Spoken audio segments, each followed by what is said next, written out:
이슈와 수급, 실적과 차트, 종목을 둘러싸고 있는 요모조모를 따져보는 시간, 네 박자 종목입니다. 오늘은 어떤 종목에 대한 이야기 나눠볼까요? 이분과 고민해보죠. 리서치 아름 최성환 대표 모셨습니다. 대표님 어서 오세요. 네, 안녕하십니까. 네, 저희가 오늘 탈탈 털어볼 종목 무엇인지 곧장 열어보도록 하겠습니다. 중국 관광객 증가 수혜 기대, 글로벌 텍스프리. 텍스프리, 텍스리펀 이런 얘기만 들어도 설레는데 오늘은 종목명에 글로벌 텍스프리가 들어가 있습니다. 중국인 관광객 증가 수혜주로 꼽아주셨는데요. 도대체 이 글로벌 텍스프리가 뭐 하는 업체인지 대략적인 감은 오는데 좀 구체적으로 얘기 나눠보겠습니다. 일단 전체적인 업황 얘기부터 해보죠. 중국인 관광객 수가 10월 달부터 확연하게 숫자로 찍히면서 개선되기 시작했습니다. 네. 어느 정도인지 좀 볼까요? 네, 일단은 10월 달에 중국인 관광객 수가 38만 명 정도 이렇게 증가를 했습니다. 네. 17% 정도 전달 대비해서 증가한 건데요. 상당히 좀 많이 증가를 했다. 이 숫자 같은 경우는 2016년도에 이제 10월 달에 중국인 관광객 숫자랑 거의 비슷한 그런 규모라고 말씀드릴 수 있겠고, 상당히 이제 회복세에 진입을 했다라고 말씀드릴 수 있겠습니다. 지난해 이미 뭐 베이징이라든지 산둥 지역에 그 한국인 단체 관광에 대한 상품들이 판매가 되면서 일단 단체 관광이 시작이 됐다고 많이 잘 알려져 있고요. 네. 올해 같은 경우에는 상해를 비롯해서 지난주 같은 경우에는 상해 이제 그 서쪽 지방인 난징 지역에 있는 지역들까지 이제 한국인 단체 관광을 시작을 했습니다. 그렇기 때문에 이런 부분들이 이제 올해에 그 회복세가 확연하게 드러나면서 내년에 그런 기대감을 상당히 높이고 있는 그런 부분입니다. 여기에다가 지금 G20이 끝난 이후에 뭐 어떻게 보면은 미국이 중국에게 요구하는 것들이 이제 위안화 절상 아니겠습니까? 네. 만약에 이런 부분들이 앞으로 진행이 된다고 하면 뭐 중국인의 구매력이 확대가 되기 때문에 앞으로 뭐 전 세계의 중국인 관광객들이 많이 늘어날 것이고 우리나라는 특히나 좀 수혜를 많이 볼 수 있다. 이렇게 좀 말씀드릴 수 있겠습니다. 알겠습니다. 중국 내에서 한국 단체 관광을 허용하는 지역들이 하나, 둘씩 해서 조금씩 늘어나면서 중국인 관광객 숫자가 늘고 있다는 점, 뭐 다양한 섹터에 긍정적으로 작용할 수가 있겠죠. 오늘 그 수혜주 중에 하나로 글로벌 텍스프리 꼽아주셨습니다. 세금 환급 대행 사업자로 알려져 있는데요. 텍스 리펀 시장 개념과 현황부터 좀 짚어볼게요. 예, 뭐 일단은 그 텍스 리펀드 시장이라고 하면 우리가 이제 외국인이 그 국내에 들어와서 사후 면세점이라고 하는 이제 뭐 IFC도 저희가 보면 사후 면세점이라고 알고 있는데요. 네. 이런 부분들이 이제 면세점에서 구입을 했었을 때 물품 안에 이제 10% 부가가치세가 포함이 되어 있지 않습니까? 이런 부분들을 환급해주는 그런 제도를 이제 텍스 리펀드라고 하는데 네. 우리가 이제 일본이라든지 싱가포르에 그 방문을 하게 되면 거기에서 이제 사후 면세점을 이용했었을 때 텍스 리펀드를 받아가지고 이제 들어오는 것과 마찬가지 개념이라고 보시면 될 것 같습니다. 정부에서는 그 외국인들을 많이 유치하기 위해서 이런 제도를 시행을 하고 있는데 아시아 지역에는 우리나라를 비롯해서 싱가포르라든지 뭐 일본 지역에서 시행이 되고 있고요. 중국은 아직 시행을 하고 있지 않습니다. 네. 미국도요. 그리고 이제 그 유럽 지역에서도 지금 시행이 많이 되고 있고요. 국내 이제 지금 글로벌 텍스프리의 매출 구성이 나오는데 지역별로는 국내에서 한 80% 정도 매출이 나오고요. 싱가포르랑 일본까지 지금 진출이 돼 있는 상태고 올해에는 이제 유럽 시장까지 지금 진출을 하려고 하는 상황입니다. 국내 텍스 리펀드 시장이 전체적으로 2016년도 그러니까 중국인 관광객들이 많이 들어올 때 한 1,000억 원 가까이 되는 규모였었거든요. 935억 원 정도를 기록했었는데 네. 2017년도 같은 경우에는 중국인 관광객들이 55% 정도 급감을 했습니다. 그러면서 이 텍스 리펀드 시장이 640억으로 좀 줄어들었습니다. 올해는 한 720억 정도 수준으로 한 12% 정도 성장할 것으로 보고 있고요. 국내에 지금 이 그 텍스 리펀드 대행 업체들이 3개사가 상장이 돼 있습니다. 네. 글로벌 텍스프리가 전체 시장에서 45% 정도를 점유하고 있고요.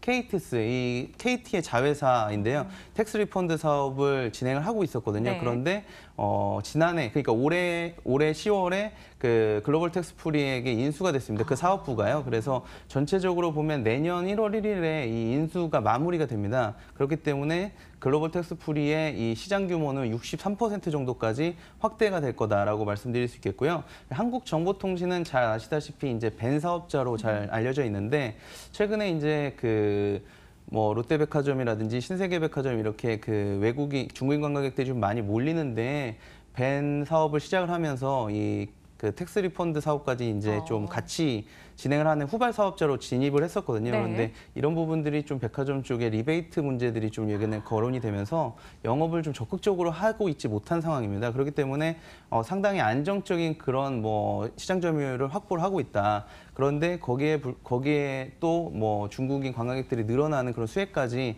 내년에 거둘 수 있기 때문에 상당히 좀 긍정적이다라고 말씀드릴 수 있겠고요. 지금 글로벌 블루라고 있는데 이 글로벌 블루가 전 세계에서 가장 이제 규모가 큰 그 텍스 리펀드 대행업자거든요. 네. 뭐 2014년도에 사모펀드에 인수될 당시에 뭐 1조 4천억 정도 규모로 이제 피인수가 됐었는데 이런 부분들을 감안했을 때 이쪽 시장이 좀 상당히 크다라고 말씀드릴 수 있겠고 글로벌 블루 코리아가 국내에 지금 법인으로 들어와 있는데 뭐 전 세계적으로 뭐 루이비통이라든지 구찌, 롤렉스 같은 명품 샵들을 다 이제 그 텍스 리펀드 대행을 하고 있는 그런 업체다라고 보시면 될 것 같습니다. 알겠습니다. 글로벌 텍스프리 뭐 줄여서 GTF라고도 부르더라고요. 모멘텀을 상당수 확보를 하고 있고요. 최근 들어서는 프랑스 현지 기업을 또 인수했다라는 소식도 전달되면서 다양한 국가에서 영역을 좀 키워나가고 있는 소식들이 전달되고 있습니다. 국내 텍스 리펀드 시장 성장은 어느 정도인지 이에 따라서 이 글로벌 텍스프리의 실적은 어느 정도로 기대를 해볼 만한지 실적 좀 짚어볼까요? 네, 맞습니다. 지금 뭐 글로벌 텍스 프리 같은 경우에 2017년도, 18년도 어떻게 보면은 시장이 좀 많이 줄어든 상태에서 좀 회복을 하고 있다. 이 정도로 이해하시면 될 것 같고요. 네. 싱가포르 시장이 좀 특징적인 점인데 어떻게 보면은 올해에 뭐 가장 고성장하고 있는 그런 분야다라고 말씀드릴 수 있겠습니다. 이 싱가포르 같은 경우에는 동사가 이제 뭐 2011년도서부터 사업을 시작을 했었는데 2016년도에 상당히 큰 모멘텀이 있었습니다. 네.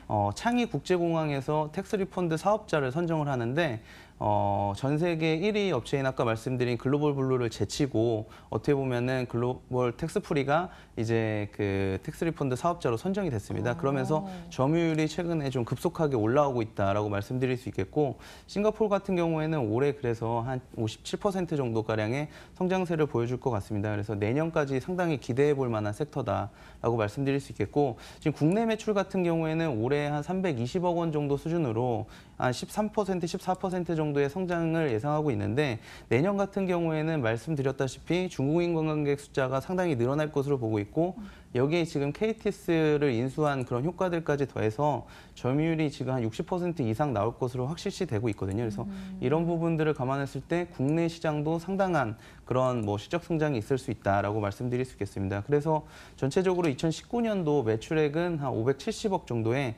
영업이익은 100억 원 수준을 이제 뛰어넘을 것으로 보고 있거든요. 그래서 이런 부분들이 어떻게 보면 실적 쪽에서는 상당한 모멘텀으로 작용할 수 있을 것 같습니다. 네, 좋습니다. 글로벌 텍스프리 오늘 이야기를 전해 듣고 있는데요. 사실 어떤 종목이 굉장히 많이 올랐네 생각해서 그 종목에 대해서 조사하다 보면 어김없이 뭐 한 달 전, 몇 주 전에 최성환 대표님께서 얘기를 하셨었던 종목이고 막 이런 걸 제가 이 종목 찾을 때 많이 느끼거든요. 그래서 이 종목도 최근엔 재미가 없는데 이 이후에 또 추가 탄력을 내줄까라는 기대감을 좀 안고 있습니다.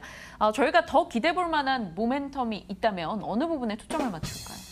네, 일단은 유럽 시장 진출하는 게 상당히 큰 그 모멘텀인 것 같습니다. 그 프랑스 회사 인수한 거요? 네, 그렇습니다. 전체적으로 그 인수한 금액 자체는 그렇게 크지는 않습니다. 한 26억 원 정도로 이제 인수를 했는데 이 동사 같은 경우에 이제 그 텍스 리펀드 사업에 대한 비즈니스 자체는 상당한 이해도가 있는 상황이고 유럽 시장은 우리나라의 10배 정도 규모라고 잘 알려져 있습니다. 근데 프랑스 업체 같은 경우에는 뭐 그쪽 프랑스에 하도 명품도 많고 그러다 보니까 사업장도 엄청 큰 것으로 잘 알려져 있고 여기에 지금 보면 뭐 국내 업체가 유럽에 진출한 적이 없었거든요, 여태까지. 그런데 어떻게 보면은 프랑스 업체를 인수하면서 이런 시장에 진출했다는 그런 교두보를 마련했다는 점이 상당히 고무적이다라고 말씀드릴 수 있겠습니다. 그리고 일본 법인도 지금 매출은 얼마 안 되지만 지금 뭐 턴어라운드에 이제 거의 다가서고 있거든요. 그래서 이런 부분들도 감안했을 때 내년에는 좀 해외 시장의 모멘텀을 긍정적으로 보는 그런 부분들을 뭐 좀 유심 있게 보시면 상당히 좋은 모멘텀이 될 것으로 보고 있습니다. 국내에서는 KTX 또 프랑스 쪽에서도 사업을 인수하면서 영역을 좀 키워나가고 있습니다. 그런데 보니까 전환사채 부담이 있다고요? 이건 좀 짚고 가야 될 리스크인 것 같은데요? 네, 맞습니다. 동사가 지금 한 300억 원 정도의 전환사채를 가지고 있습니다. 그렇기 때문에 뭐 이런 부분들이 나중에 이제 물량 출회가 됐었을 때 어떻게 보면 주가 하락의 그런 위험을 가지고 있다라고 말씀드릴 수 있겠는데요. 내년 6월 정도에 이제 그 행사가 가능한 그런 물량이기 때문에 뭐 당분간은 그런 염려는 크게 없으셔도 좋을 것 같습니다.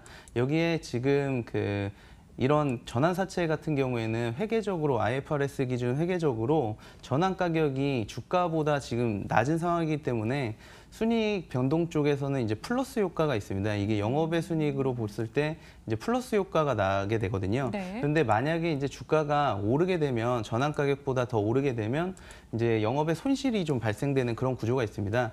이런 부분들은 투자자분들이 좀 잘 이해를 하고 계셔야 되는데 회사의 전환사채 규모가 컸을 때 이 전환 가격보다 주가가 올라오게 되면 순이익 부분에서 마이너스가 나는 그런 회계적인 효과가 있거든요. 그래서 이런 부분들을 감안하시면 이제 향후에 주가가 올랐을 때 왜 이렇게 순이익이 좀 낮아졌지라는 그런 의문들을 가졌었을 때 이런 부분을 생각하시면 좋을 것 같고요.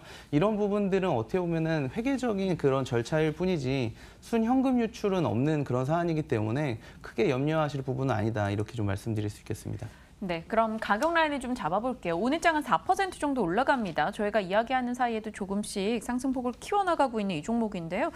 목표가 어디까지 볼까요? 네, 저희는 지금 뭐 2019년도, 2020년도 상당히 성장세가 높을 것으로 보고 있어서 지금 뭐 주가 수준에서 한 40% 정도 업사이드가 있다고 보고 있습니다. 그래서 네. 적정 주가는 9,100원 정도로 예상을 하고 있는데 이 9,100원은 이제 2019년도, 20년도에 EPS를 산술평균한 값에 이제 타겟 PR 20배 정도를 적용한 그런 값이다라고 보시면 될 것 같고요. 동사 내년에는 확실시 되는 게 국내 시장의 점유율도 높아지고 있고 다시 말씀드리지만 중국인 관광객들이 뭐 예상치보다 확실히 많이 유입이 될 것 같거든요. 그래서 이런 부분들을 감안했을 때 지금 외국인들이 국내에 들어와서 물품을 사는 것뿐만 아니라 숙박시설을 이용하는 것도 부가가치세가 붙거든요. 거기에 의료시술을 받는 것도 다 이제 부가가치세가 붙기 때문에 이런 부분에서 돈을 쓰면 쓸수록 뭐 동사의 그런 실적들이 높아질 수 있다라는 점을 염두에 둔다면 상당히 좀 좋은 환경에 있는 사업이다라고 말씀드릴 수 있겠습니다. 1년간 중국과의 관계가 뭐 좋지 않았던 그 시기 동안 상당히 좀 부침을 겪었었는데 이제 좀 나아지고 있는 분위기를 타고 주가 역시 올라갈 수 있다. 목표 주가 9,100원 이야기해 주셨어요. 오늘 이 글로벌 텍스프리 살펴봤는데요. 네 박자 차트 끝으로 확인을 하고 마무리 짓겠습니다. 오늘 네 박자 차트 열어볼게요. 이슈와 가격, 모멘텀에서 탄탄하게 점수를 받았고요. 실적은 일단 3분기 영업이익이 살짝 부진했습니다만 추후로 나아질 수 있다는 쪽에 초점을 맞춰주셨습니다. 글로벌 텍스프리의 움직임 잘 기억하면서 인사드릴게요. 리서치 아름 최성환 대표와 함께했습니다. 대표님 고맙습니다. 네, 감사합니다.